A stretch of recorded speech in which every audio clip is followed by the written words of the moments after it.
I freed up as much cash and memory as possible. Awesome. Oh Well, yeah. good morning, everyone. Happy Sunday. Some folks are just waking up. Other folks are headed off to church. Some folks are getting back from early service. That being said, wipe the crust out your eyes, uh, wash your hands, roll up, spark one, because it's time to jump into a very special rotation this Sunday. Cue that beautiful theme music. Why can't I find? I can't find the. Oh, there it is. Marijuana in my soul, marijuana in my heart.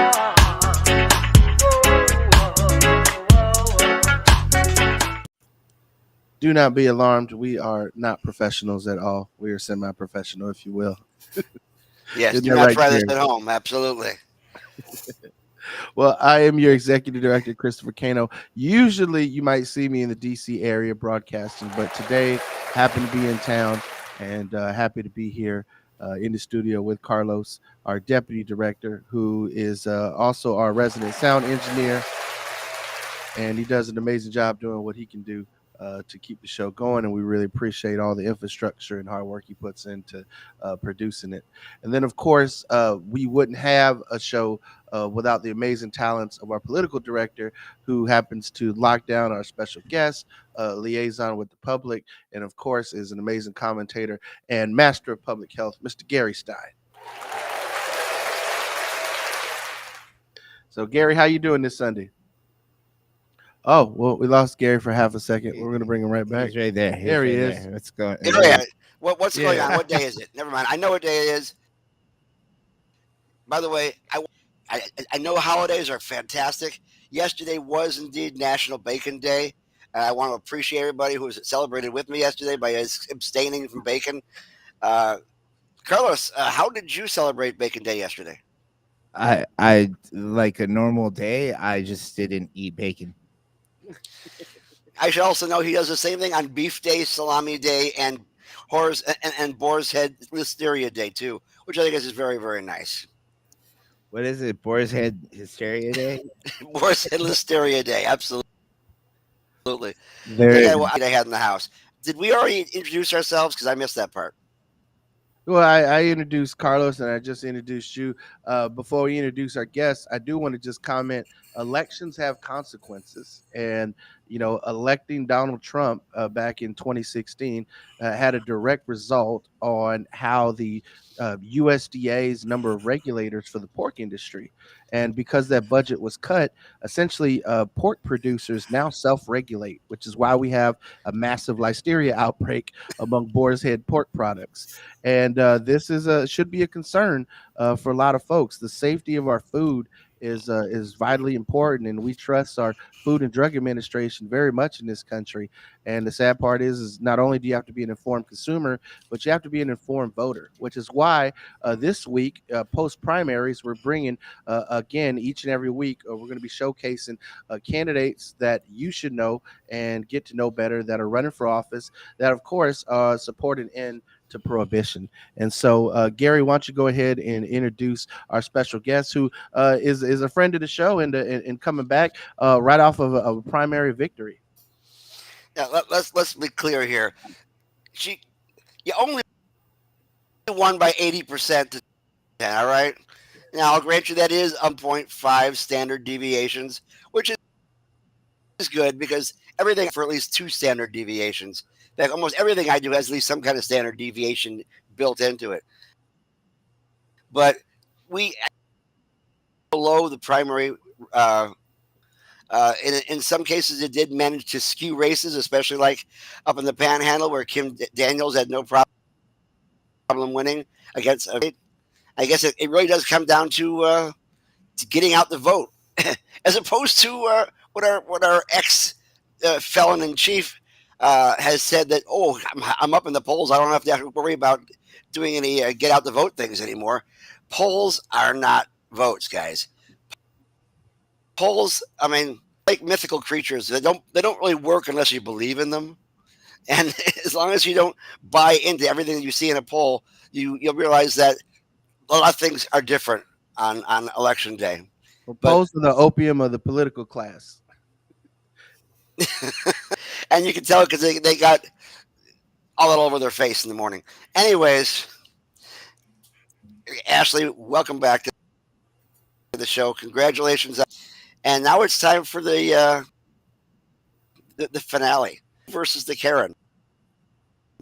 Yes. For you to first off, how did you feel when you won the primary? I know you Well, I expected it. mean, we did win.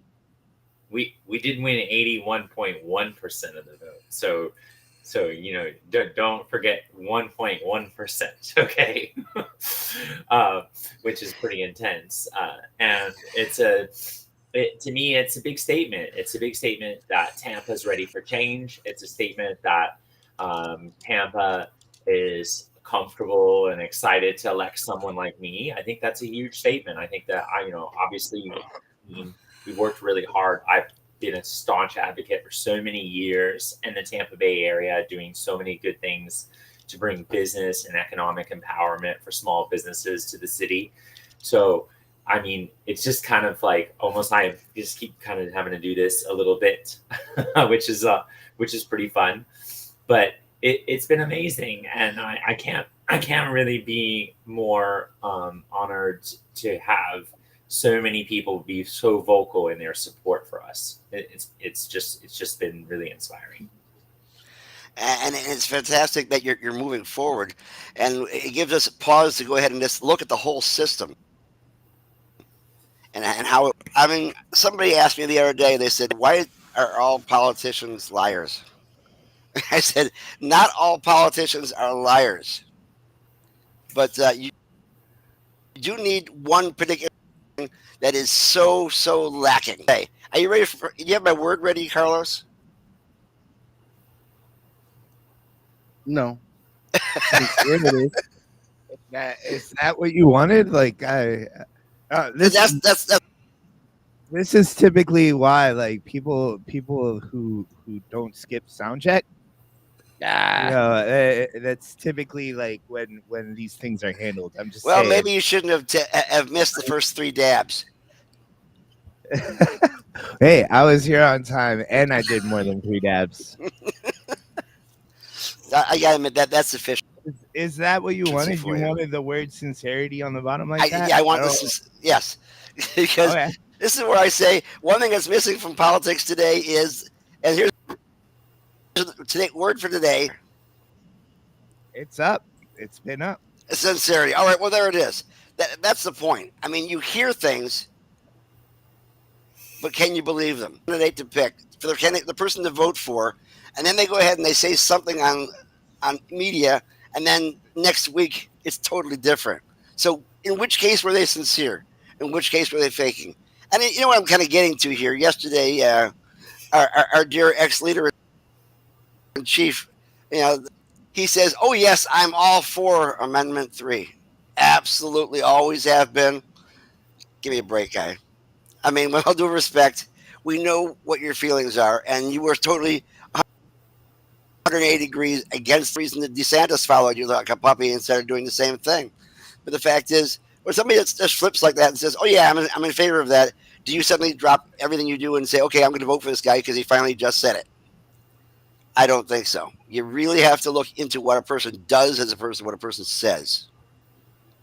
Well, Gary, that's part of why we got Ashley on the show this week, because Ashley, you walk it like you talk it, and I think that's the important thing that the people want to see in the representation. For far too long, we've had representatives in Tallahassee that are disconnected from what the majority of the people's will wants, and we need people that are actually going to take the people's will and turn it into effective policy to benefit people.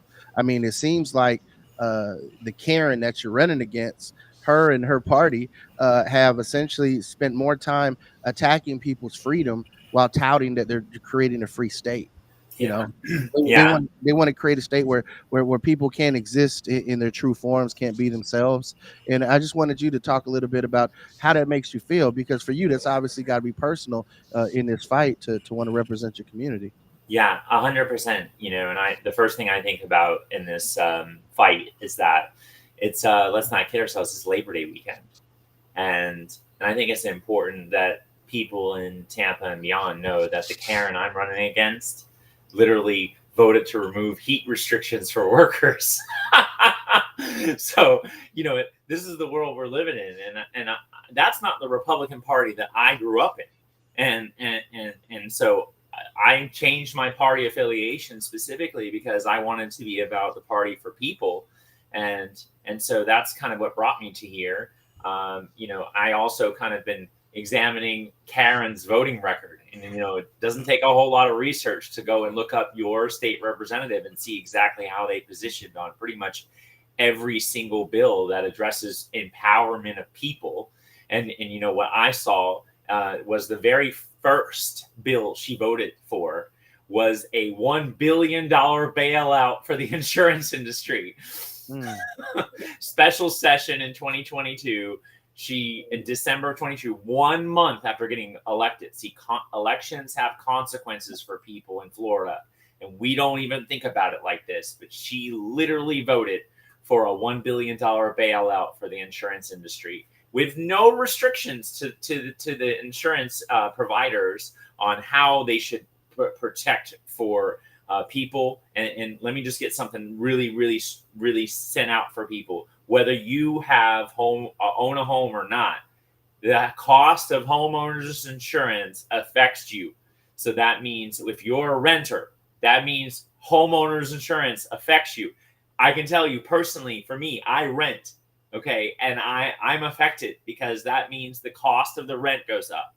And this is all because we just think, oh, well, Karen seems like a nice woman. Let's just go ahead and vote her in. And she's a mom of 4. She lives on Harbor Island, and this is what ends up happening in this scenario. So this is why I'm running, because we're going to be in a position to make sure that we call out hypocrisy at its highest. Now, your district is interesting because you have Harbor Island. You got pretty much everything south of Kennedy, and then it goes all up to West Chase. So it's a diverse district because those are definitely different communities with different issues. Especially when it rains. yeah, when it rains, it pours for some of those groups. Yeah. And I have the whole waterfront area, every single piece of waterfront on the Hillsborough County side that goes up to Northwest County, but also South Tampa. And we know that you can't drive on Bayshore the moment it starts raining. And this is all because the state of Florida state legislature does not actually let the city and the county do their job. They're literally creating legislation to take away authority of the local governments to make these kinds of decisions. And this is another thing that Karen has voted for. And then, you'll also look at the deletion of climate change from any of the scientific records, for the state of Florida and any public communications. And that's alarming because people in South Tampa know climate change is real. Every hurricane season, if you have a Honda Civic or smaller, you're going to get stuck in Palmacia real easy. Yeah, HB 1645. Karen voted for HB 1645. Go ahead and look this one up as well. And this is the climate change denial bill. So basically, she voted to just basically say climate change is not real. I don't understand how anyone who's an independent, a Republican, or a Democrat could potentially ever vote for this woman because her voting record is all over the place. It's not consistent in the empowerment of people. It's not consistent in protecting the city and Hillsborough County. It's not consistent on any space. It's way all over the place. Well, let's pivot because we clearly established that your opponent, what they're definitely for, and clearly what they're against. But let's talk about what you're for and why people should go ahead and toss that incumbent flat out on their behind and bring you in to represent the people of District 65. Yeah, so I'm number one going to address this insurance crisis. And the insurance crisis can be addressed because we need someone who's actually negotiated contracts with insurance companies. My company that I own, and at my own detriment and risk, I'm, of course, running for office, which is not going to be really great for my business and how I get business from major corporations. And I'm putting all of that at risk to protect our city and our county. And so we need someone that's negotiated with insurance companies. We need someone that was a registered investment advisor. And so I actually know how to mitigate risk financially, having served as a registered investment advisor when I worked at PNC Bank. And so the Insurance Accountability Act is the first piece of legislation that I'm already drafting. So it's ready when the governor calls for some special session in December again to address the insurance crisis, so that when no one's there and no lobbyists are there in Tallahassee. That's literally why that passed immediately in 2022 and December of 2022. Go look it up. And what the Insurance Accountability Act does is three parts. One, it holds insurance companies accountable. Two, it actually gives insurance companies a creative way to mitigate their risk in how they write policies by expanding the geographical region. Currently, right now, your state legislators tell the insurance companies that they can only write policies just in Florida. And so this is literally why it's so priced up, because then at the same time they're saying, oh, climate change isn't a real thing. And so literally it's like, okay, how many different ways do we have to address this one issue? And then the third part of this act is that we have to have the legal industry a part of the solution for addressing the insurance crisis, because they're the ones that only benefit every time we have a fight with anything related to disagreeing between you and a company. You have to call a lawyer. And so if they're not part of the solution, then they're part of the problem, and we have to have them stop being part of the problem. So this is my number one campaign issue. Now I have two other ones that are really simple. The second one is getting the government out of making decisions about people's lives. And that, of course, includes Amendment 4 for people having access to reproductive health, and definitely Amendment 3 for people having access to recreational marijuana. We shouldn't put a bunch of barriers and walls up for people having access to the healthcare things they need. And marijuana is definitely one of those healthcare things that people need access to. It should be just as easy as buying a cigarette or getting gasoline, which are all taxed by the government anyways. And that could be generating lots of revenue to address the insurance crisis. It's not rocket science. I don't understand why people think this is really hard. It's really not that hard. The last thing that I'm going to do when I get elected is I'm also going to address empowerment for small businesses. And as a small business owner and as someone who has advocated for small businesses on the local level, on the state level, and nationally and internationally, I've built programs for entrepreneurs, both here in the city of Tampa. In fact, I'm the woman that got veteran-owned businesses added to the city of Tampa's procurement opportunities. I did that in 2019 in advocating with Mayor Jane Castor. Okay. And I got people who have a disability that own a business. I got them added to the city of Tampa's procurement opportunities, right alongside women and minority groups. So this has been a passion of mine, doing advocacy work for small businesses. It's why I built a program in Washington, D.C. a few years ago. And I built that program to grow 400% entrepreneurship goals and resources for business owners in the United States. And then I consulted for 5 other countries to build a similar program. And I can do that in Tallahassee. And that can make all the difference for people who own businesses. Well, we appreciate your passion and your fervor for definitely small business owners, for veterans, for those that are often overlooked by the mainstream political class. So, Gary, I know you had something to add, so go ahead, brother. Yeah. I forgot what I was going to say.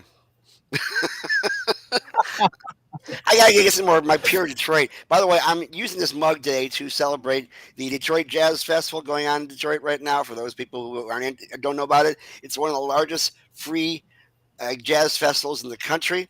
It started in 1981 when so here's to that, absolutely. And I think we need to do something more like that here. We seem to be having a shrinking cultural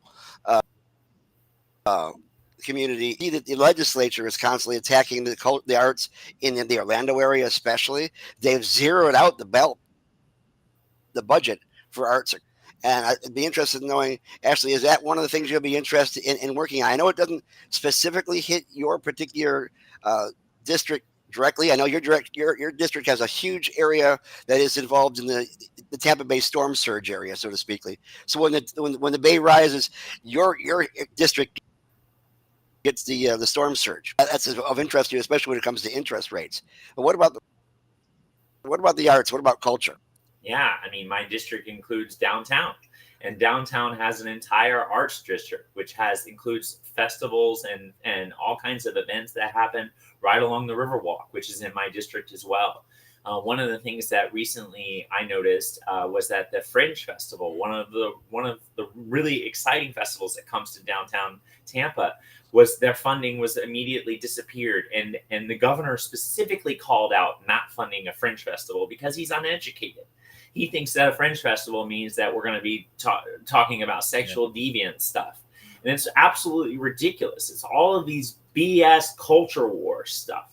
And the culture wars are perpetrated right now by the Republican Party.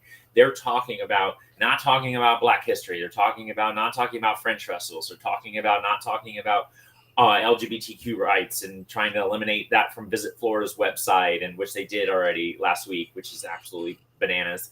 And this is all the things that they've been doing. This is why the NAACP issued a travel advisory on people coming to Florida, so that way they would be fearful to know that, hey, by the way, if you go to Florida, they're not going to acknowledge that racism exists. They're not going to talk about Black history. They're not going to talk about any of these things in Florida because it's a free state.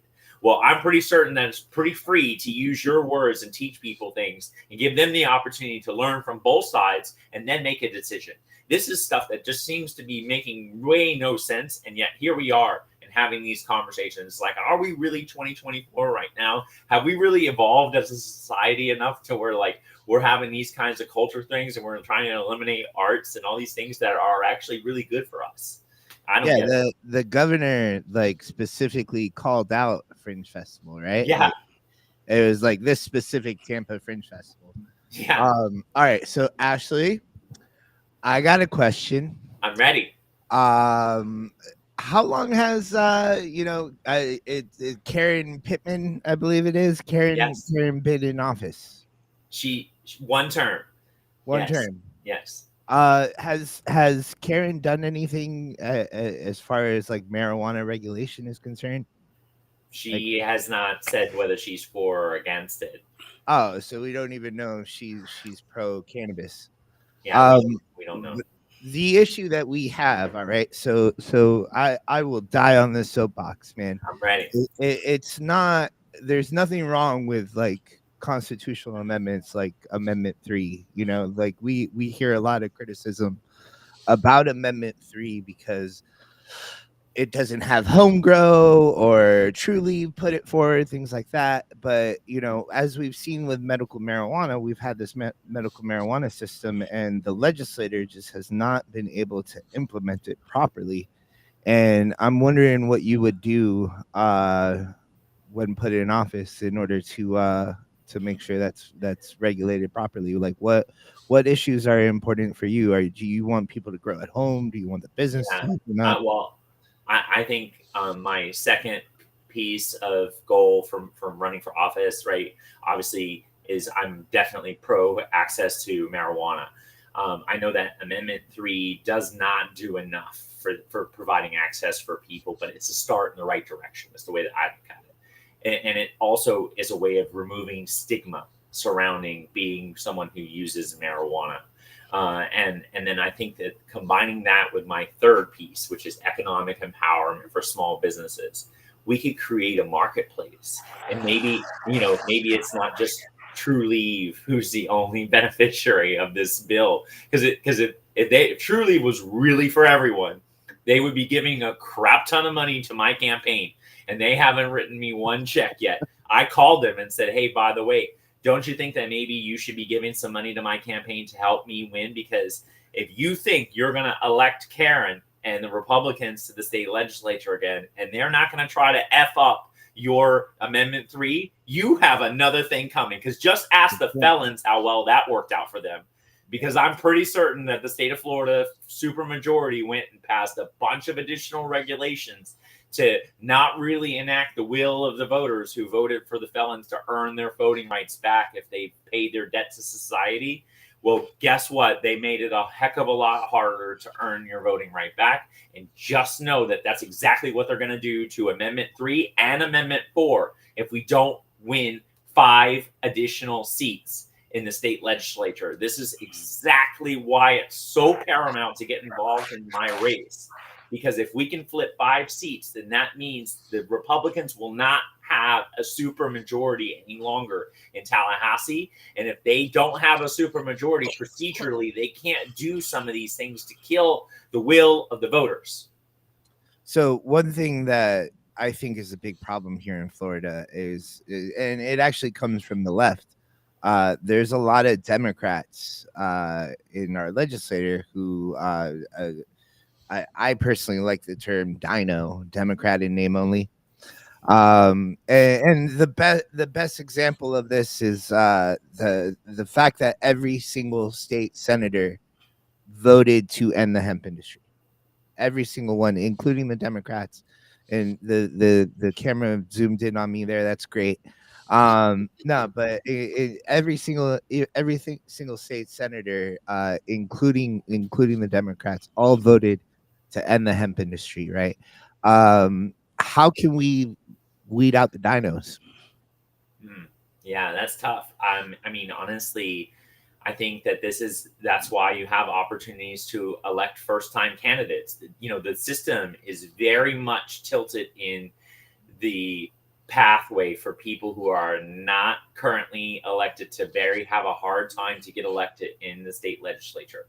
Incumbents are listed first on the ballot. Why do you think that is? It's because they are a incumbent-friendly state. Do you know how many organizations have told me that they have incumbent-friendly policies? The realtors, the firefighters, the police, just go down the list, the unions. All of these organizations have incumbent-friendly policies because they don't want to have to build a new relationship every every 2 years with a different candidate, because then they can actually build these relationships and be able to make these things happen. And this is exactly why this happens. So I don't know. I just it's a tough wall to climb, to come out of not having an office and then trying to get into office. One last thing for me, and then I'll let these other two gentlemen berate you with questions. We're talking a lot about dinos and Democrats and everything. Are there any Republicans in the legislature that you would be like, you know what, that's a good guy? So I'm not calling out anyone by name in this moment, but I will say that years ago, 10 years ago, when I started going through the halls in Tallahassee, which actually, as an advocate walking through the halls in Tallahassee to ask for meetings with the legislators, it was really interesting because they actually wanted to meet with me, which is not normal for people in my world. They wanted to meet with me because they knew me as the PNC Bank lady. Okay. And for those that don't know, I used to be the national vice president for PNC Bank. And yes, I used to work for an evil corporation and all that fun stuff. And yes, I did leave 2.5 years ago to run my own company. But they knew me that way because they wanted to build a relationship with me, because they knew that 90% of the PNC Political Action Committee dollars were going to Republicans and 10% were going to Democrats.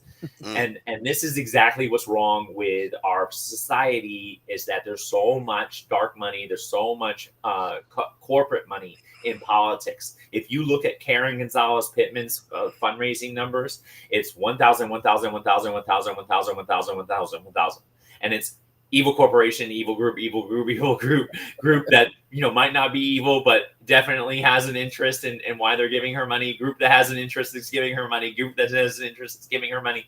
And literally, you'll go down that list and you'll see it. And then if you go on my list and go literally do this, go right to the state of Florida's website for political donations, and you can see it's all transparent. It's literally right on there. And then go through mine and you'll see person, nonprofit organization that has empowerment of people, person. And people don't realize this. It's really, really transparent. You can tell real fast who is bought and paid for. Yeah. Well, I saw that article that was on Channel 10. I guess they were interviewing both you and Karen. And oh, yes, they were. what I found interesting, there's a lot of interesting things about it, but the last they said that Karen Pittman is ahead of the funding because she has close to $250,000, and Ashley only has 75,000. It's just worded. Now, if you could ever increase the impact of her funding and decrease the impact of your funding, they just did it. They just twisted the words to make it seem like you had so much less, and yet $50,000 can easily be accomplished when you have the right partners out there, even non-corporate ones. Because there are a lot of people out there with deep pockets who aren't necessarily doing it on behalf of being a CEO of a company. Yeah, yeah, and this is why, right? This is why it's a lot easier to be an incumbent running for office. This is one of the reasons. I challenge people that if you really want change in Tallahassee, definitely go to ashleybrundage.com. And on ashleybrundage.com, you can get involved and you can make a donation, any amount, and it'll actually really, really help us. I'm going to put it to good work. We're being very purposeful with our budget. Yes, we have less money than Karen, and I will say that since we won the election, we have raised over $15,000 in the last week and a half. So we're moving in the right direction. And we have a lot of fundraising events, and we have people really passionate about our race. People passionate about our race. You know, that's almost everything you need to see about whether or not to get involved with a candidate. Well, you gave us advice about streaming, and it really helped us out. So maybe you can give us some advice about fundraising, and that could help us out too. Yes. Yeah. Well, I mean, I have been a fundraiser in my past. I mean, I've raised more than $1 million for Equality Florida. I was on the national board of directors for GLAD, and I did a lot of stuff for their organization. I was a part of their organization going from like $11 to $33 million a year. So, I mean, I've done a lot of good, really great things and raising money to do empowerment for people. And that's the thing, is that we have an opportunity to make sure that we're providing empowerment for people. That's the number one goal of everything that I've been doing as a candidate. Well, usually they do go off on tangent thing, and it almost instantly happens. But as soon as they know that they are in trouble, either in the polls or and I found it interesting that in that interview she said, "Oh, I'm not going to go into the fact that my opponent may have had a trans past, because I feel it's great to have that anybody in this whole country can be campaigned for any office. It's a great country, this American bill that she wrote last session. I thought it was interesting. It didn't go anywhere, thank God. It was called the Single Sex Student, which creates Single Sex Student Organization Bill of Rights, and it provides requirements of institutions of higher education and includes penalties. Now, is she trying to support the Woman Haters Club? I don't know what it is she's talking about there. I can tell you. Yeah, would you like to know? Saying, oh, please. Since I open the door, please walk in. She will literally tell you that she's a card-carrying member of Moms for Liberty. And go ahead, and Moms for Liberty is a classified hate group by many organizations. She voted for 8. She helped to pass 8 and voted for 8 anti-LGBTQ bills over the last 2 years. She voted specifically to pass 6 anti-transgender bills. She's perpetrating the culture war environment from her own personal computer, where 3 weeks ago she posted a bunch of transphobic stuff right on her page. I'm running against somebody, that's incredibly transphobic. And yes, she shook my hand while she showed up at the same exact site to canvass on the same exact day, where I had already posted on social media several weeks in advance. And she was there, and she brought her Moms for Liberty cohort and her good friend Layla Collins there to go ahead and canvass in the same exact neighborhood at the same exact park at the same exact day. Yeah, and she did that, and she took up all the parking spaces for all her volunteers. I mean, this is literally Karen Move 101, okay? That's who I'm running against. I'm running against a woman that's purposely going out of her way to try to circumvent my campaign, to try to, send me a message like I'm going to get scared and run away. And I'm not the kind of person to back down against anyone, ever. Well, I don't call them Moms for Liberty. I call them Clan Karen Hood. Yeah, there you go. But I'll say this much, Florida has become ground zero for the culture wars in this country, and when we say culture wars, what we mean is whether or not we're going to live in a country where you're free to be your true self, or a country where everybody has some type of performative public persona. Mm, In the sense that um, it's ironic that you see this one party is pushing for people of LGBTQ rights, and you have another party that is anti-LGBTQ. Yet that same party, when they had their national convention, broke Grinder. That's what I say when I say performative public personas, because there are tons of Republicans out there that are in the closet, that are LGBTQ, that are anti-LGBTQ, and we've seen the same thing from legislators who smoke weed that are anti-pot. I'm talking to you, Ron DeSantis. You know, shame on you. And I think that is really part of what has taken up so much space in Florida's politics. I mean, I've been involved since I was an intern in the state legislature in 2009. That's when I really, got my feet wet in the Florida politics. And I can tell you that in the past, 15 years, nothing has really changed. We spend more time worrying about what people do in their bedrooms, or who they choose to marry, or who they choose to be as they grow up, or what type of dog breed that they choose to have, mhm. rather than addressing the shortcomings, like you said, in our insurance industry, or addressing the shortcomings, in our criminal justice system. I Yeah, mean, it's a it's distract from the real issue, so that way we get everybody all in a tizzy about a bunch of stuff that don't have anything to do with actually making social progress for us as a state. And since you took the liberty of mentioning him by name, I didn't have this with me in person last time I came to see you, but there you go. There's the Ron DeSantis letter. In case anybody was curious if it was actually real. Okay. Keep up the great work. Best wishes on your continued success, Ashley Brundage. There you go. Your selfless contributions to fellow Floridians. Thank you for those. What was the story that they were honoring you as like Woman of the Year or something Yeah. like There you go. So it does exist. The Ron DeSantis award letter. It does exist. oh Yes. man. I didn't Now, make that up.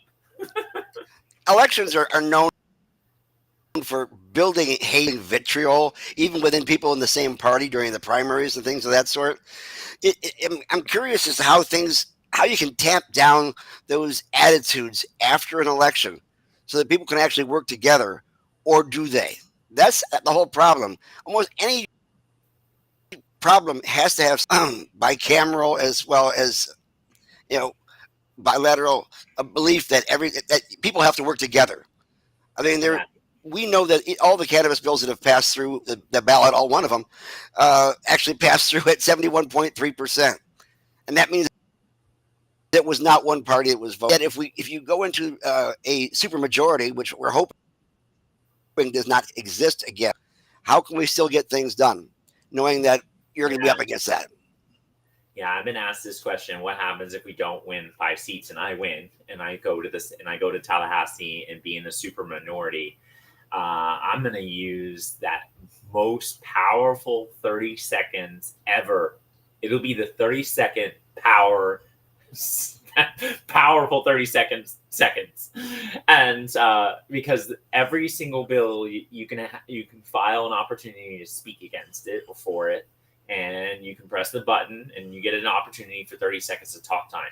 And that 30 seconds, I'm going to be calling out hypocrisy and aligning people know to follow the money. And I'm going to be, making sure I do that. But then also in every single committee hearing, you can propose and suggest amendments to every single bill. And I'm going to work with Republicans because, they know who I am. So that's pretty simple. To try to get things proposed, because the Democrats in a super minority can't even propose legislation currently.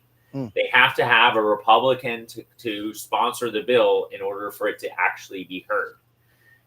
This is why the super majority or super minority, that stuff does not work for all 22 million Floridians. And as a Democrat, I would not be wanting to have a super majority for the Democrats, okay?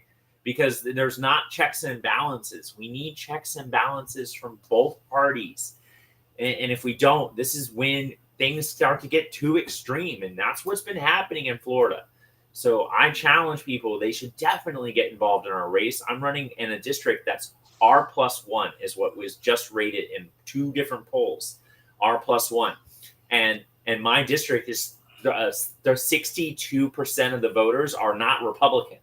So if you were wondering, like, if I actually have a shot to win, I hate to break it to you, I have a shot to win, because we have 32% of the voters are Democrats, and then we have 30% are NPA. And the NPA voters, they are over this supermajority stuff. They're over the culture wars. They're over these things that are not making our party work together. They want to see change. Yeah, I mean, if you look at the district, you look at the neighborhoods, most of it is upper middle class, but there's a few folks that live on some islands and are part of the country club crowd.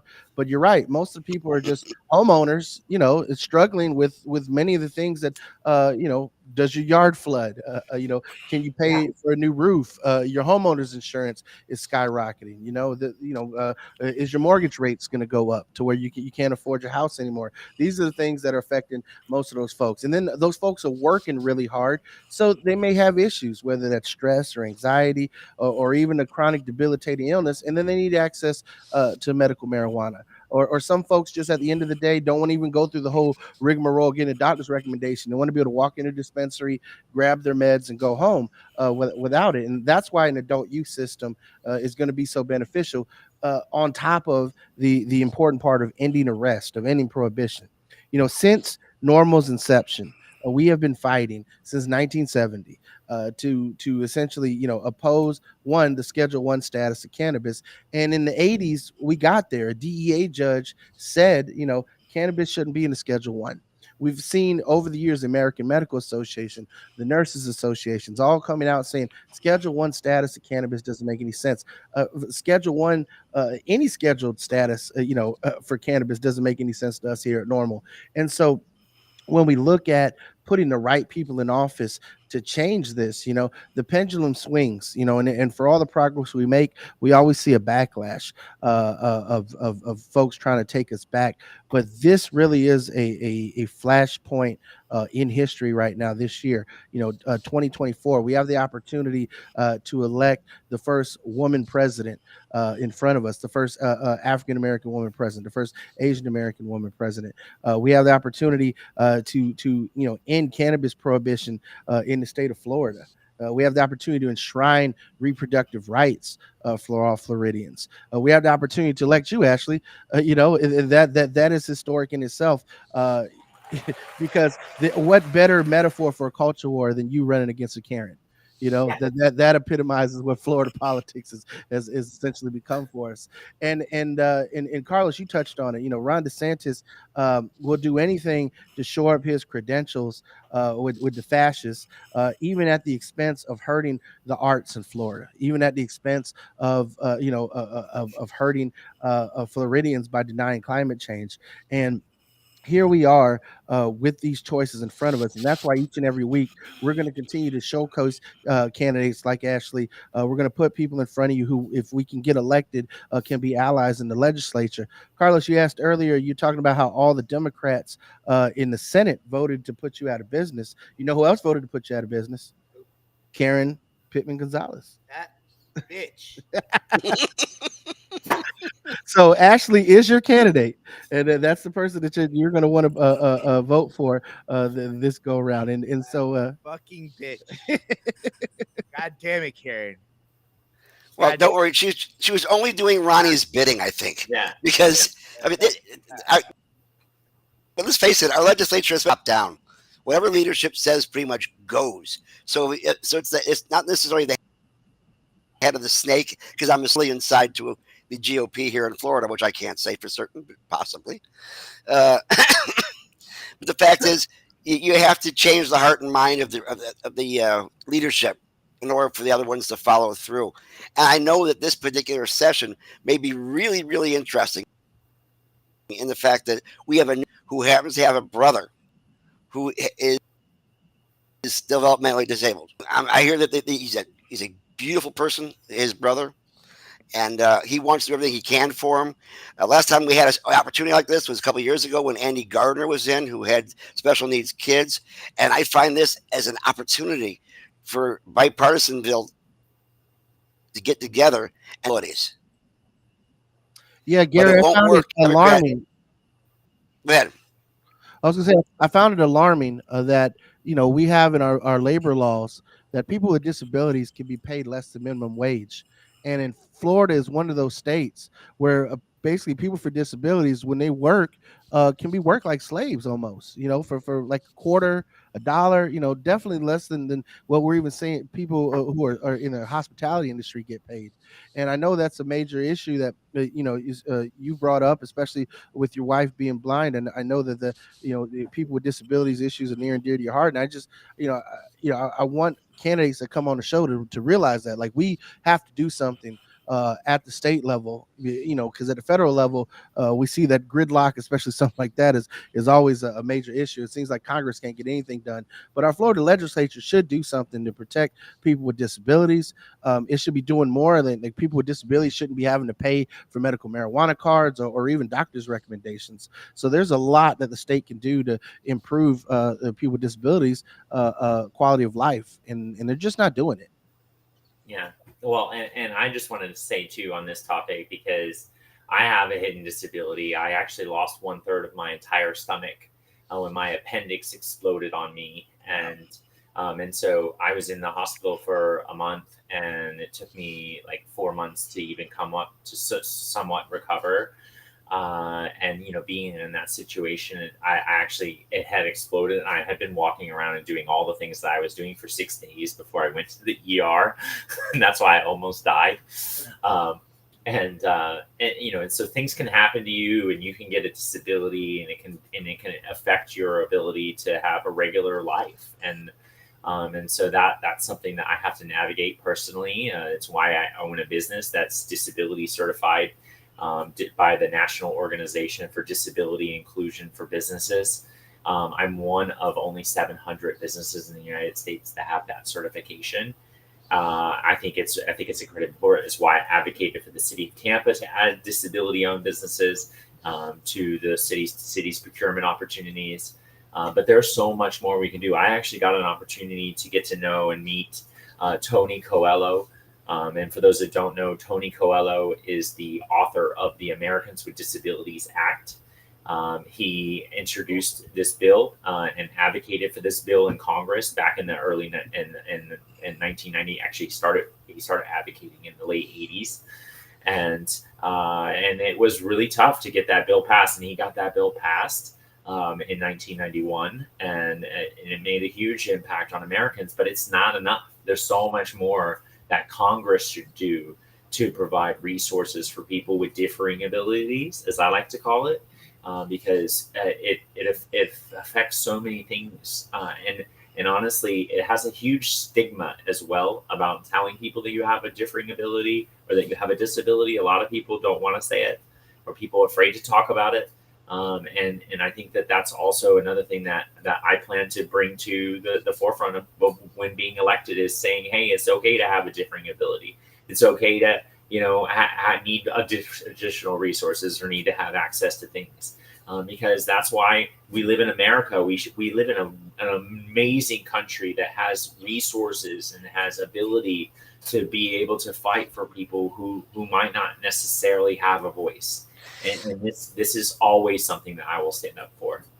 And we know that we started this program people with disabling conditions. I actually had to go in front of uh, the board of medicine and talk to them about how they felt the medical program was going.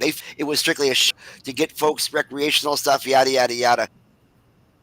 They didn't think it was for the. If you have a Venn diagram of patients and people who use cannabis, you'll practically see two nested circles because because almost every use of cannabis is medicinal to one extent or the other, and that concerns me in the fact that if eventually I do hope that it does,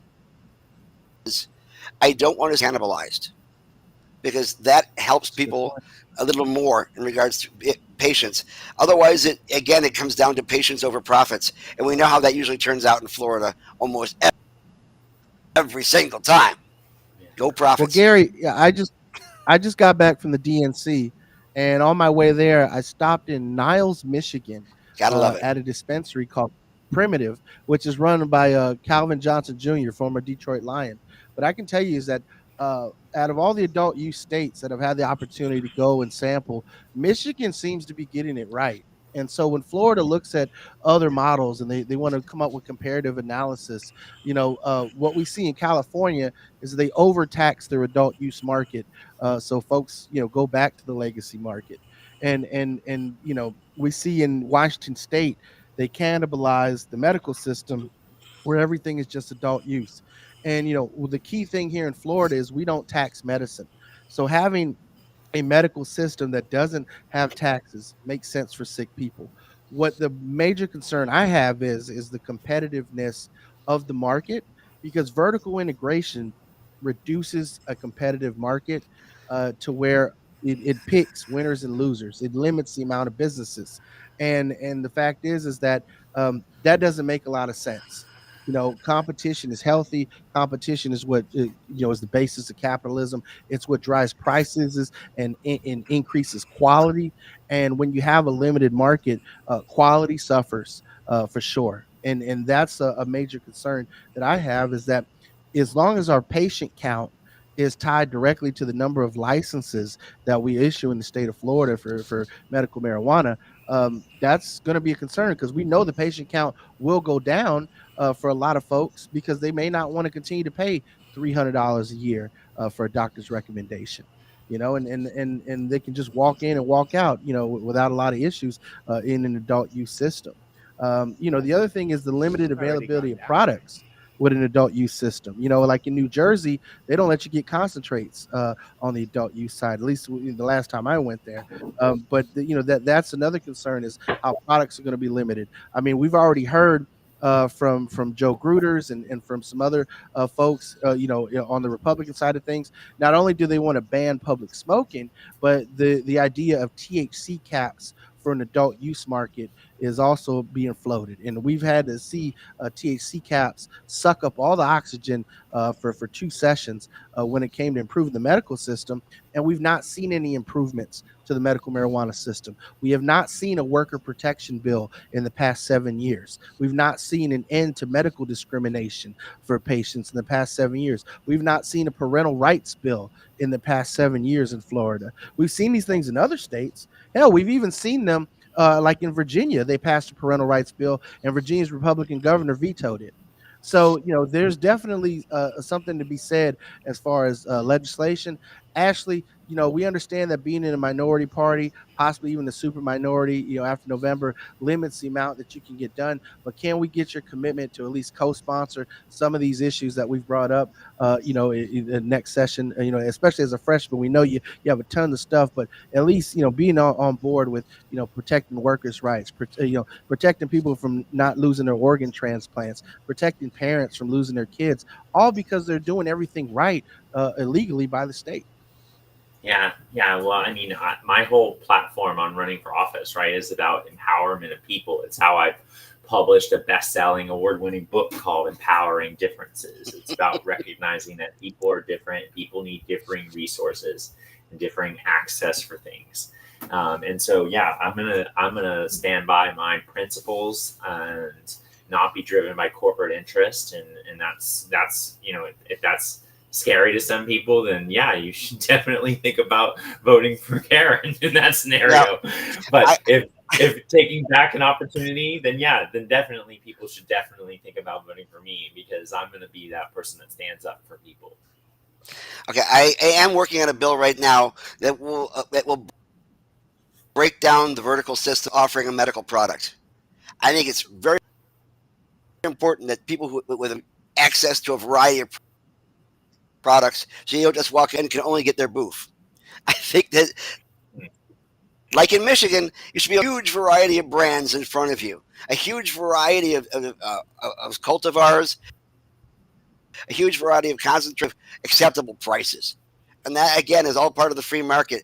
Keebler does not only sell in Keebler kiosks in Keebler stores, nor do they grow the meat to make the meat, nor do they grow the wheat to make their product.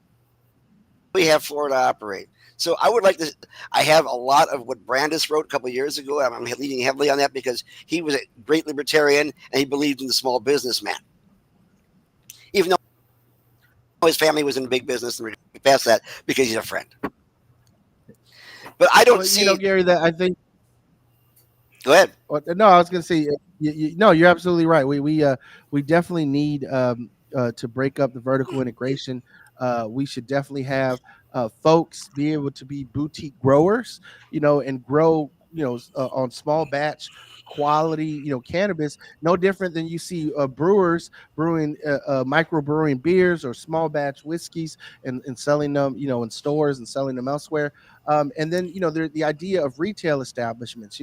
We have tons of hemp businesses, thousands across the state that could easily be, that are already licensed, doing things right, that could easily be selling, adult use cannabis, that could be grown either by the current license holders or by those boutique growers, as I suggested. So there's definitely opportunities to not have to reinvent the wheel, but from a regulatory point of view, you already have businesses that are licensed that are doing it, and I think that also takes out some of the gas from DeSantis's anti-3 campaign. If we open up the door for these hemp businesses who oftentimes started to get into the hemp industry because they were barred from getting into the marijuana industry. And Carlos, you can speak on that as a hemp business owner. I mean, why did you start this place? Man, I've been sitting here for like the past 5 minutes, and I can't help but think that it could all be summed up in one thing: Florida needs integrity, baby. That is what we need. We need that small mom and pop farm to come in and blow that corporate booth out of the water. What you asked me to talk about again? No, I think you hit it on the head right there. You summed it up. But we're coming to the top of the hour. It's the hemp industry needs to be a part of the cannabis industry. I mean, I think there is no better qualified group of people in the state than people that have already been treating people with cannabinoids. Mm-hmm. And you know what, at this point, I understand. You came in, you bribed politicians, you cornered the market, you opened over 200 dispensaries. It sounds sad, but okay, you got to make your money now, right? So whatever, sell your corporate booth to hemp companies that you want to retail cannabis, and maybe we'll be able to help some people with it. But for God's sakes, open this to the small businessman. I mean, I don't think that when DeSantis vetoed the bill, closed down the hemp industry, he did it to help the small businessman. He did it because this is a political season and because he wanted to get some political capital for his swan song or lame duck session, which whatever you wish to call it for him. The fact is, he wanted to get it. Maybe he wanted to do that for the down races around this area here. Who knows? The fact is, he's not being sincere. We know damn well that bill is going to come back this next session. Without and it's going to attack it again. Well, I also want to point out to all of you anti-Amendment 3 folks who are donating to Ron DeSantis's PAC, understand he's not just going to use your money to try and defeat Amendment 3. He's going to use your money to attack your moms and your sisters and your daughters' reproductive rights. He's going to use that money to embolden Planned Parenthood in school board races, to be able to ban, Black history and Latino history, Native American history, to understand and whitewash, the fact that Florida still has sundown towns. These are things that DeSantis doesn't want people learning, and it's not that he doesn't want black students learning their own history. It's that he doesn't want white students learning how horrible that their grandmothers are, and why grandma's in a history book throwing rocks at Ruby Bridges. Oh, Because but Ruby, I'm the snowflake. you know, Right? I'm the snowflake. I don't get it, right? It's like opposite day. Right? it's a lot. It's a lot to really think about. It's like, uh, they try to teach, I'm a millennial. I'm 41 years old. I'm an elder millennial. And I can tell you that they try to teach us, in our history books, and the civil rights era was so far ago that you couldn't find nothing but a black and white photo of Martin Luther King Jr. That's just not true. That's social engineering. Ruby Bridges is younger than my own mother, you know? And so to think that in that lifetime, like I said, you got to explain to kids why Jerry Jones is in the photo, throwing rocks at kids who are trying to integrate schools, and now he's the owner of the Dallas Cowboys. Somebody's grandpa's got to answer for this accounting and history, and what better way to avoid accountability than to ban the teaching of true history. I'm getting on the soapbox here because I want folks to realize is that in the political process, you got to understand is that how money gets spent is not always where you want it to go. So if you are, essentially salty about Amendment 3, then put your money into individual candidates. Don't hand your money carte blanche to Ron DeSantis and the Florida Republican Party, because they're not going to use it where you want it to go. And if anything, you should be spending your money on lobbying dollars and engaging in supporting, being pro your business rather than trying to be anti, this wave of public support for wanting to end cannabis prohibition. If you're salty that the amendment doesn't have home grow, that's how amendments work. They don't get multiple subjects. The subject is plain and simple. Yeah, support our bills. Become a member of Suncoast Normal. There's a lot to be said. And if you don't want to become a member of our org, there's tons of other partner orgs we have in this state, whether it's Minorities for Medical Marijuana, where it's the Florida Cannabis Action Network, that you can join, that you can get in where you fit in. But we are a big tent organization. We have people across the political spectrum, across the demographics in this country, all members of Suncoast Normal because they care about the mission, and that is making sure we legalize it for responsible cannabis consumers. Now, we've reached the top of the hour. Ashley, you are an amazing candidate. You stomped Mudhole in the primary, garnering 80% of the vote. We want you to move on and beat this Karen incumbent and become the state legislator to represent, South Tampa and such. And so why don't you go ahead and tell folks how they can get involved, how they can support your campaign, and then we're going to wrap up the show with the news. Thank you. Yes. Oh my gosh. And it's that moment, it's that time to get involved. You can create change. You can go ahead and help us to circumvent that supermajority in the state house, make the Republicans and the Democrats have to work together. You can actually be in charge of doing that. It's so important. I stress you to go right to our website, ashleybrundage.com. This is where you can give directly to me as a candidate. I'm going to use your money resourced, very, very smart. We're doing digital ads, we're doing some mail, and then most of that is for all the supplies that we need for door knocking and t-shirts and people who are going to be really passionate. We have over 50 volunteers already, so we're going to knock on every single independent door, and we're going to build a relationship with all the middle of the ground voters that we need to talk to. We're even going to knock on Republican women's doors in the district. And if you're in that moment and you're like, oh, I don't know that I want to knock on doors, I don't want to call people, then yes, definitely make a donation.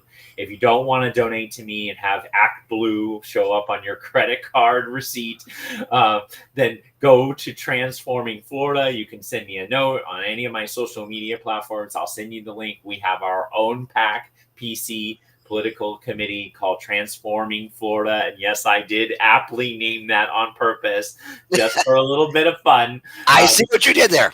I don't get it. It's called Transforming Florida. So you're not giving specifically to a candidate, but know that if you give to Transforming Florida, our political committee, that it's going to go to pay for the digital ads. It's going to go to pay for mail.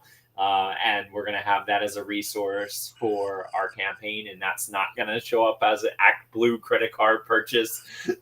So And it's not going to show up as a purchase that you gave money to a candidate, so you can kind of give ambiguously, just like if you gave to Ron DeSantis's PAC, and then he has the choice to do whatever the hell he wants with it. Same kind of scenario, except you know that my team is going to use it for something that's going to be really powerful in circumventing the supermajority and getting rid of Karens. We have enough Karens already out there in the world. More Ashley, less Karen. Love it. I love it. I want to say something before you leave today, because I know that we all got to wrap this up. But I have a feeling, just looking at things and talking to various folks, like I was talking to Susan McManus over at Brian's house that one day, there are candidates on the other side who are going to be frightened of you. I mean, of you. And we had one comment in there, and I'm not going to. I don't want to have it posted back up again, but it was. Oh no, we should address it. We should totally address it. Well, you've seen totally address it, because you've seen tons of these types of shots. You've seen tons of these kind of comments, and it's just people bloviating. But what it comes down to is, I think a lot of it has to do with fear. And but I've not been voted in yet, so maybe he's talking about Karen. Yeah, I don't know, because illegitimate arguments seem to be the stock and trade of at least one part. And you realize, he's just uneducated. No, he's not. He's just a low information voter. That's a big difference. But if you run on hate, you're going to die on hate. That's what it comes down to. Yeah. Well, and also let me just say this too, that that's the way it is. And also let me say this too, that if anyone out there thought that Tampa was transphobic, it was pretty evident that Tampa's not transphobic. I won 81.1% of the vote. Okay, you don't win 81.1% of the vote if there's an underlying issue that significant in your campaign that would cause people to want to vote against you and think that you have no chance to win. I mean, I would have won 60-40, or if Tampa, if people were out there and they were thinking that that's an issue.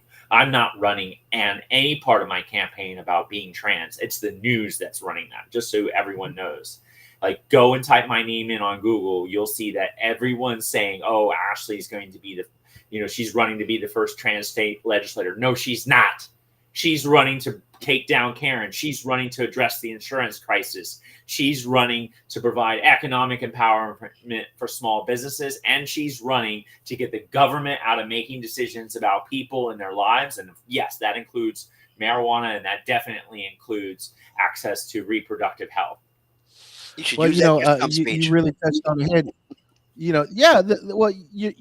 in the world of identity politics, which is fun for the media, because it allows people to appeal to their base emotions in a lot of ways, or how they feel about certain demographics and certain groups of people.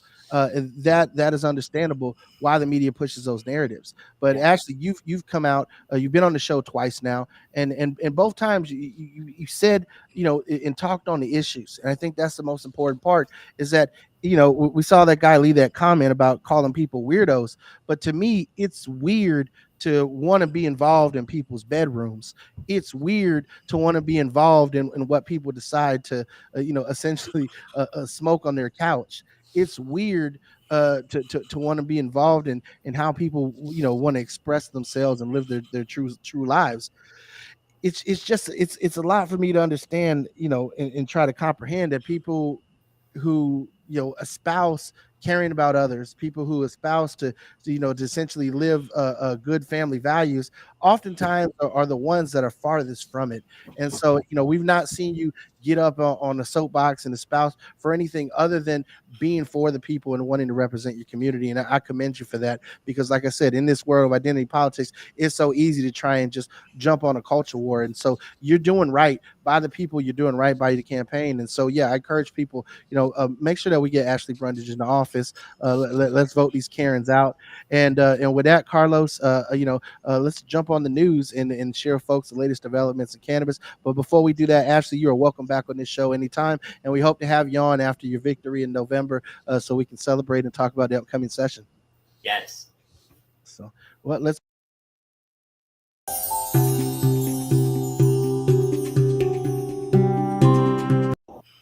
Okay, so a federal appeals court once again has rejected the blanket gun ban for cannabis consumers.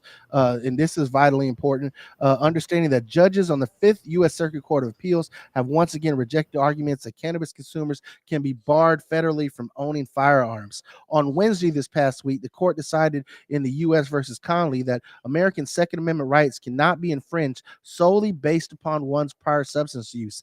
In its opinion, the judges wrote, there is no historical justification for disarming citizens of sound mind, and there's no historical justification for disarming a sober citizen not presently under an impairing influence. Marijuana user or not, a defendant is a member of our political community and thus has a presumptive right to bear arms. By infringing on that right, this statute contradicts the Second Amendment's plain text.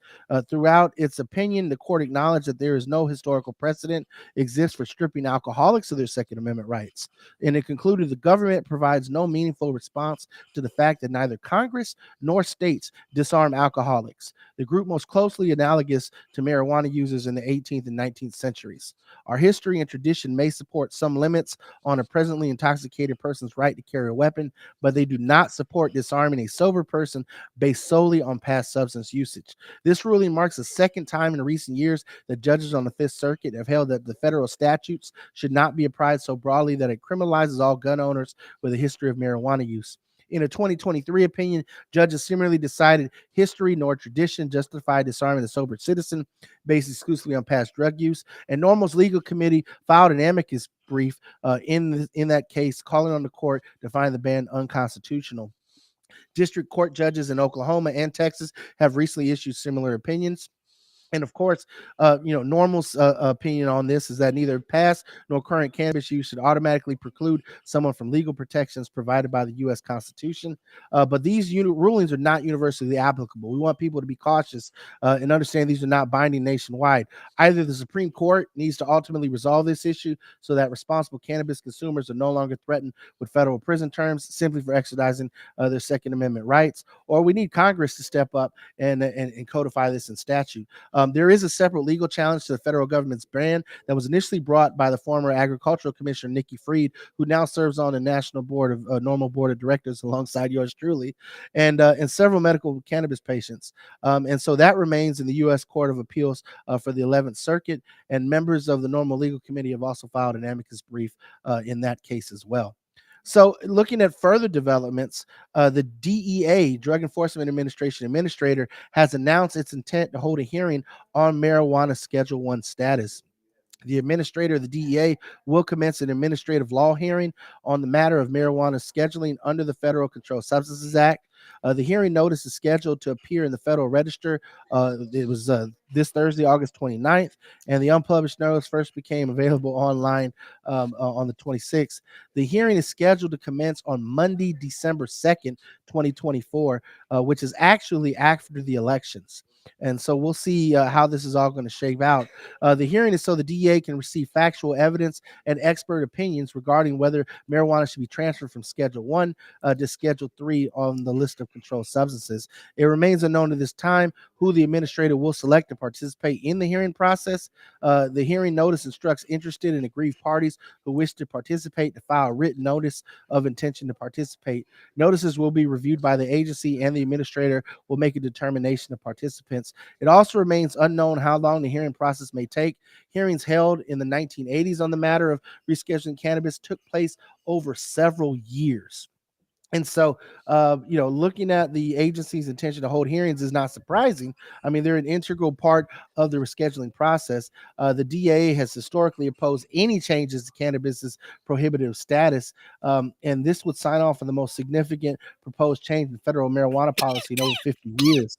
Um, you know, this is definitely something where the scientific evidence is in favor of removing cannabis from Schedule 1, and it remains overwhelming. Cannabis clearly has therapeutic value. It possesses a superior safety profile when compared with other Schedule 1 or Schedule 2 controlled substances. And of course, the Department of Health and Human Services has found that cannabis has currently accepted medical use and is relatively low in abuse potential, and that is inconsistent with the criteria for being a Schedule 1 or Schedule 2 drug. Now everybody has a question. Well, if we move it to Schedule 3, if it's reclassified, then what's going to happen? Well, that remains to be seen. I mean, there's going to be a lot that's going to be have to be addressed. Obviously, maybe Congress is going to have to step in and pass some new laws. But all in all, this is a historic move. Understand though that in the '80s, Normal did push, and we did get the DEA to admit. The DEA administrative judge said that marijuana has medicinal value, and they just ignored it for the past several administrations. So, this is again why elections matter. Who President Biden has appointed to these offices is going to matter, and we'll see how this all shakes out in the grand scheme of things. Now, Um, far be it from me to think that the DEA has had political influence actually for a while, but it is curious that the first hearing was set after the election, as if the DEA was feeling that who is going to be in office may affect their run. And I tell you, like from history, that long run is a lot longer than people think it is. I mean, we mhm. actually had in the Schaefer report in 1971 a request to reschedule cannabis down to the bottom as opposed to on the top, and that was 1971, and that was totally ignored. And it's happening again year after year after year that when they have tried to deschedule or reschedule, it is no longer a topic until they've gone on to the next Congress. So let's just wait and see how the DEA actually does this. I'm hoping that we do see that it's acknowledged the fact that the medical aspect has to remain in each of the individual states, and yet you can still have recreational, what I call adult use. Thank you, uh, and medical as well, because medical is important to maintain. And when it comes to our fight in Tallahassee, we have a lot more ammunition when we're talking about the medical program than the adult use program. And that is why you see so many THC caps in adult use across the country. They don't have as many arguments that's actually in favor of saying, yes, let's put the THC level up to 60% on flower, which is never going to happen, of course. It doesn't work that way in nature. But they have no problem putting cap on the adult use thing. But when it comes to a medical to say, look, you have to have this much THC, you have to have this much CBN kind of situation. We do have arguments for that, and that's why we have Tallahasseans saying, "Look, this is my medicine. I need it." That falls through when we're working on adult use, in which case the medicinal aspect is not considered. Well, Gary, one of the reasons why THC caps even exist in policy is because of bad science, and particularly this isn't even really an American issue. We first saw THC caps become a topic of policy in the United Kingdom. And that was because GW Pharmaceuticals was looking to corner their medical market, and they actually had a member of parliament who was married to an executive at GW Pharmaceuticals. And that member of parliament was the one pushing the THC caps and this false narrative that high concentrations of THC cause schizophrenia. And so that was a popular scientific talking point that took off in the UK among its members of parliament. And so that has started to translate here into the US among conservative politicians as well. But the fact is that if you look at the latest studies that we have all across the country, you see that THC percentages in high concentrations, especially in a 1-to-1 ratio, is very medically beneficial. As a matter of fact, data published in the Journal of Cannabis and Cannabinoid Research show that people with a history of cannabis use are less likely than non-users to be obese. And this is research coming out of Brigham Young University. So you see the Mormons in Utah actually assessing the relationship between cannabis use and obesity in a nationally representative sample of nearly 736,000 participants. That doesn't make sense. I'm fat because I get the munchies. Well, it says that the study determined those with a high prevalence of marijuana use were least likely to be obese and most likely to possess low body mass index.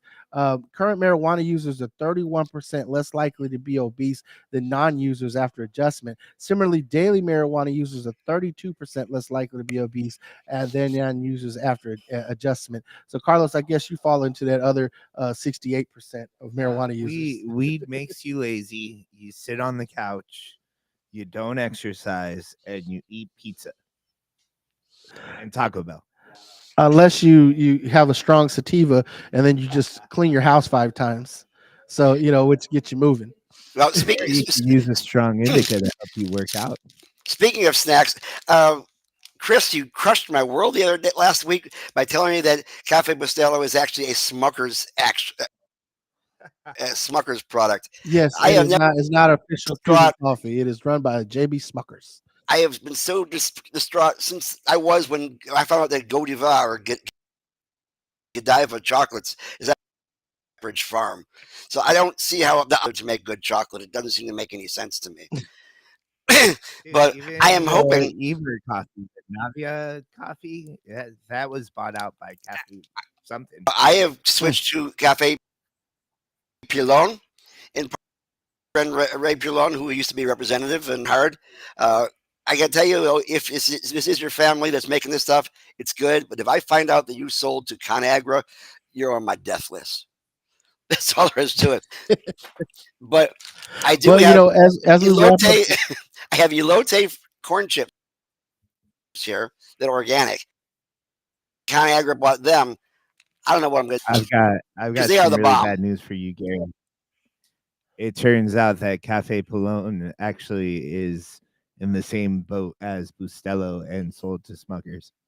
there you go. Yeah. Smuckers owns Cafe Paloon too. I'm sorry, man. Yeah, like 6 companies own like 98% of our food supply, brother. Is it Sorry, because of sorry the to bust cane your bubble. sugar in Havana? Is that what it is? All the sugar products that are Not coming out of. even, man. It's because of communism, is why. No, it's Right? it's because capitalism has gotten out of control. No. This is Cuban coffee. It's because of communism. All right. Gotcha. In Key West, they sell this brand of Cuban coffee called Cocaína Cubana. I just thought if you're ever in Key West, check it out. It will definitely keep you up all night. Now I know why those folks like to party all night in Key West. Well, But going back to the news here, and this is one that I think is relevant to our conversations that we've been having over the past couple years, is that a study recently came out in the Journal of Medical Toxicology, and it showed that states without legal access to cannabis experience elevated rates of poison control incidences involving Delta 8 THC products. So, this is definitely a concern because this looked at with investigators affiliated with Ohio State University College of Medicine, analyzed nearly 5,000 incidences that were reported to poison control centers involving the ingestion of Delta 8 THC products. And they reported that a majority of Delta 8 exposures nationwide occurred in the southern region of the United States, where adult use of cannabis is largely prohibited. In other words, the Bible Belt is ground zero for cannabis prohibition, and the rate of Delta 8 THC exposures reported to poison control was significantly lower in states where cannabis is legal. Consistent with the regulation of Delta 8 THC across all states that should be adopted. The study's findings are consistent with those other reporting consuming interests that the use of Delta 8 CAT products is greater where marijuana remains illegal. So, Carlos, basically, businesses like yours thrive in prohibitionist states. Yeah. And so I know that Amendment 3 is going to open up the floodgates for people to essentially walk into a dispensary, buy their own cannabis. Does that give you any pause, any concerns as a hemp business owner? No, because I mean, my business is put. It's developed in such a way that I can succeed. I mean, I sell glass, I sell vapes, I sell ancillary products to the cannabis industry. So hopefully, if one of my products is not doing as well, then just hit the one there, and I'll get my face in there. So if one of my products isn't doing as well, then hopefully another product can step up and get in there. The issue is not necessarily my business, but it's businesses that only retail hemp or businesses that manufacture solely hemp products. That's the biggest issue, I think. Well, And let's cue the folks at home in a little bit. The 2018 Farm Bill tasked the U.S. Food and Drug Administration with regulating hemp-derived products, and the agency has thus failed to do so. Under the Trump administration, they didn't do anything. Last year, regulators under the Biden administration with the agency responded that Congress, not the FDA, needs to take primary responsibility for creating a regulatory framework to oversee the commercial production and marketing of hemp-derived cannabinoid products. Now, NORML and other groups have urged the FDA to establish regulatory guidelines governing the production, testing, labeling, marketing of hemp-derived CBD and other novel cannabinoid products. And we've also issued a report. You can go to normal.org and check that out on the Delta 8 THC and other synthetically derived hemp cannabinoids. But Carlos, you do your best as the business owner to be the first line of defense and protecting your consumers and protecting your customers. So if someone's walking into a hemp shop, what should they ask for? What should they look for to make sure that they're getting a safe product? So you're gonna want to see if the product has a certificate of analysis. What that means is that if there's a certificate showing that the product has been tested by some sort of lab testing equipment. Typically, it's a high performance liquid chromatography machine.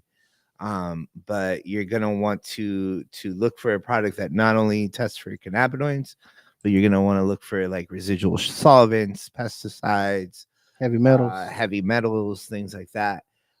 You want to make sure that these are done quite often. So if you've got, I happen to have a hemp product right here. So if you've got a hemp product, right, and you want to make sure it's a good one, look for that QR code that you see on the side of the packaging there. Scan that QR code, make sure that certificate of analysis that pops up is up to date. Make sure it's not like a year or 2 years old, and look to see what they're testing. Make sure that they're not just testing for cannabinoids, that they're testing for dangerous products as well. And then take it a step further and look to see how often they're testing for those products. Typically a good company, like a good manufacturing company, would have a certificate of analysis posted every single month. It's a good point. Okay, so regular testing. Definitely read the ingredients. There are other things that can be harmful to you that even testing doesn't catch. With vitamin E acetate is causing a lot of vape lung issues. Especially vaping acetates is really bad. Yeah. Really bad. So as a consumer, you have to be an educated consumer and know what you're buying, not just seek the high, if you will. Yeah, it's interesting, and don't fall, like, ask questions. So the acetate is a good example, because like acetates are actually quite prevalent in a lot of medicines. And I believe like things like aspirin is actually an acetate, and that's actually quite helpful. So like what an acetate essentially does is it makes a product easier to be absorbed by the body. So that gives the illusion that it's actually more powerful or stronger, but it's just kind of hitting you stronger. So acetates are really, really good for things that you're ingesting. So like if you're taking a pill that has an acetate in it, it's not a big deal. However, if you're vaping an acetate, it could really fuck up your lungs. There you go. You heard it from the hemp business owner yourself. So lastly, we're going to wrap up the news here with an analysis that shows that Americans have grown increasingly supportive of legalizing marijuana over the past decade. This is a meta-analysis of over 70 public opinion polls conducted since 2015, going back to the original legalization in 2014 that we saw in Colorado, Washington State. And the analysis was provided by the consumer research company CBD Oracle. It determined public support for legalization grew from an average of 53% in 2015 to an average of 62% today. If you take a look at that for what that means for Florida, in Florida, we would need 60% of the votes for yes on Amendment 3 to actually pass an adult use system in Florida to end the cannabis arrests, which are currently felony arrests are at a 20-gram threshold. This would decriminalize up to 3 ounces of flour. Right now, any amount of concentrate in Florida is a felony arrest. This would decriminalize up to 5 grams of concentrate in the state of Florida. And concentrates are essentially edibles, vape pens, dabs, any sort of cannabis extract, if you will, can net you a felony in this state. So this is definitely positive if you look at it. Respondents' age and political party affiliation influence the attitudes. 71% of Democrats currently favor legalization versus only 48% of Republicans. 64% of independents back legalizing cannabis. Among those under 45 or under 60 or 45 and under, 66% support legalization. That percentage falls to 60% among those older than 45. So millennials, Gen Z, we get it. The Gen Xers, they get it. The boomers, not so much. But one thing is promising is that boomers are now retiring, and they're revisiting the cannabis as a product, much in the way they enjoyed it in the late 60s. And Gary, I can tell you, anytime I walk into an adult use cannabis place, there's usually like 5 guys that look like you in the line in front of me, and they're always so excited to try cannabis again. They always talk, oh, I haven't tried it since the 60s in college.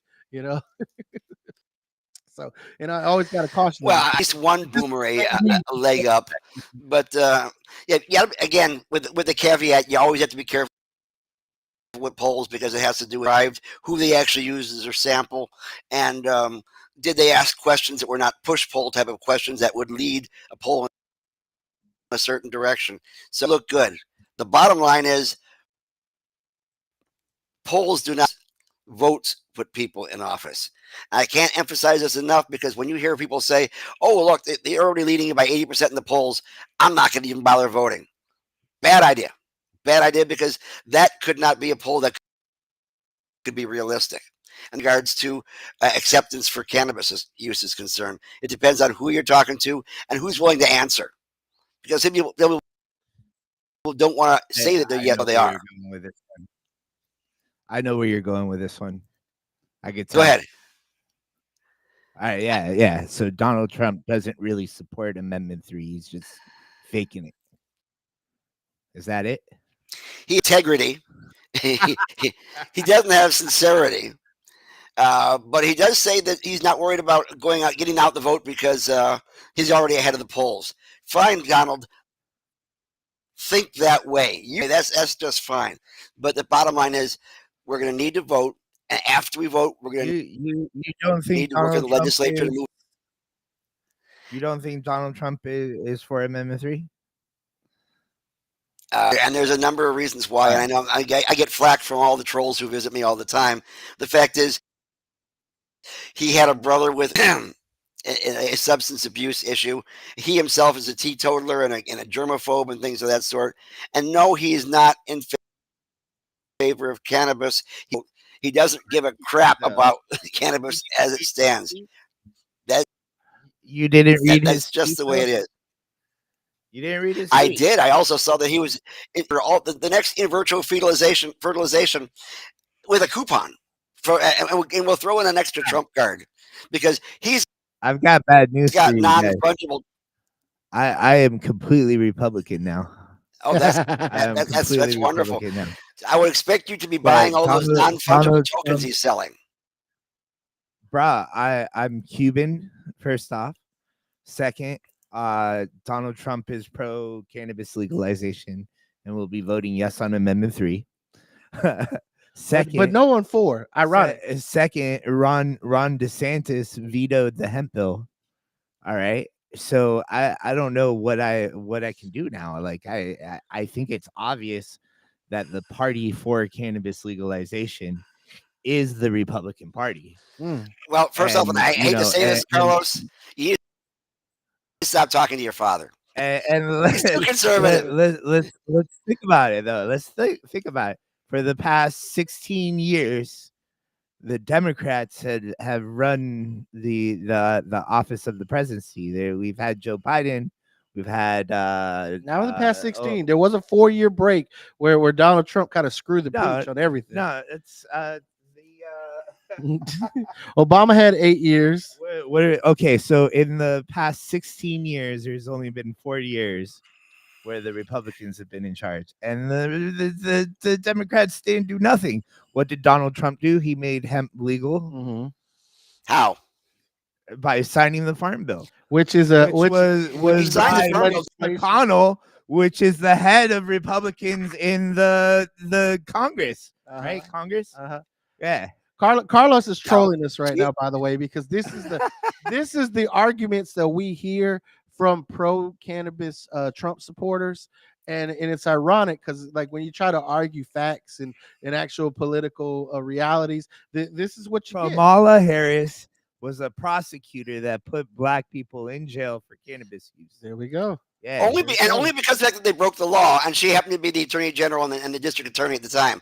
How could she why possibly are have you gotten so involved mad? in that? Why are you so mad? Why are you so mad? You were all praising Out Grady of, Judd out of those for thousands, putting the green bus in jail, and now all of a sudden, Kamala's all good with you're all good with Kamala putting people in jail. Well, believe it or not, the attorney general. I am for small And, okay, first off, district attorneys inject the law; they enforce the law. So whatever the law is, they're sworn to enforce it, and that's what it comes down to. Mhm. Yeah. And that was an issue. So that like had- Andrew Warren, who Well- said that he didn't want to put a woman in jail for getting abortions, right? And that was okay because he was doing what attorney generals are supposed to do. state attorney. You see, that's why I don't like talking to you liberals. You liberals all over the place. Such a double standard. I'm coming to take your gun. Carlos is bringing the heat to the show.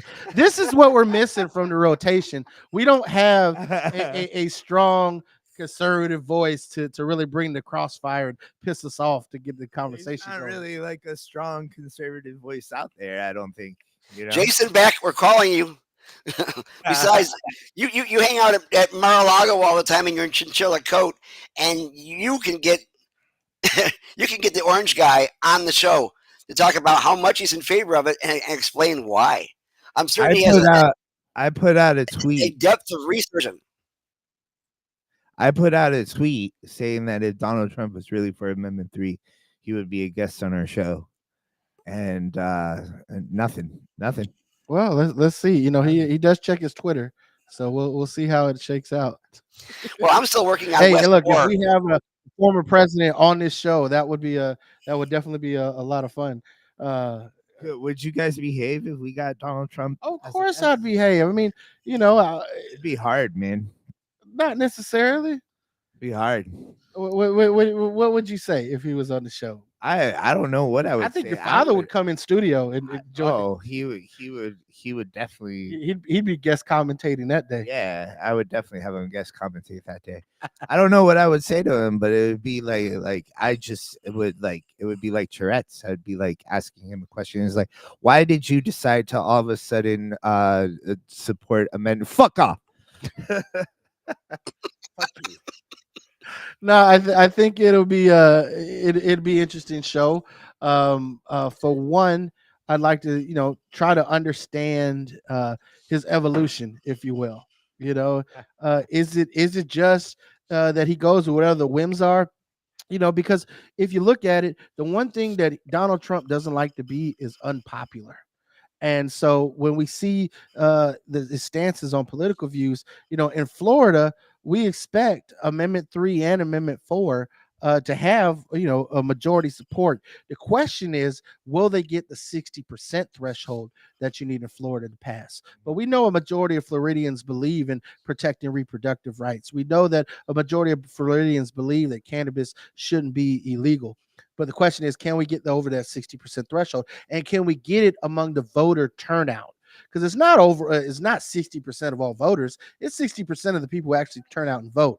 So if you're a cannabis consumer and you're not registered to vote, get your ass registered to vote before the election comes. You have 30 days essentially before the election to get registered to vote. So I think that puts us at like October the 5th. As the very last day to register? As a newfound Republican, I would like to say that I am very confident that weed will be legalized And if you are liberal and you want to vote for cannabis legalization, you don't really need to show up, because No, Well, I do. considering that close to 70 to 80% of Democrats are in favor of it in Florida, yes, we need everybody on the left side of the aisle to turn out and vote. you don't really need to show up because most of the people in the state are for legalization, and like if, if they're gonna try to rig the election, I can tell. Hunter Biden's laptop. Well, tell you what, Carlos, I will bring to the next big barbecue event in Polk County that the Republicans are putting on, so we can sit down and discuss it over barbecue. Ah, man, I can't wait to be in Polk County with Grady Judd. He's such a good cop. And barbecue.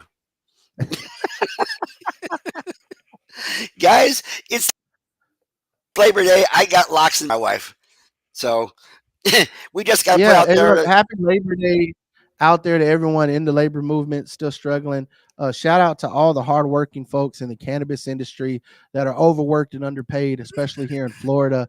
Follow suit like they've done in other states and unionize and stick it to the booth makers.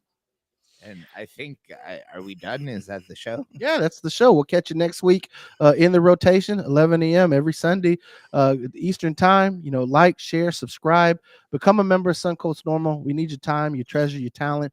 But in the meantime, you can definitely share this episode, hit that like button, help us get our numbers up on YouTube and across the different social media platforms, whether you're watching on Twitch, Twitter, Instagram.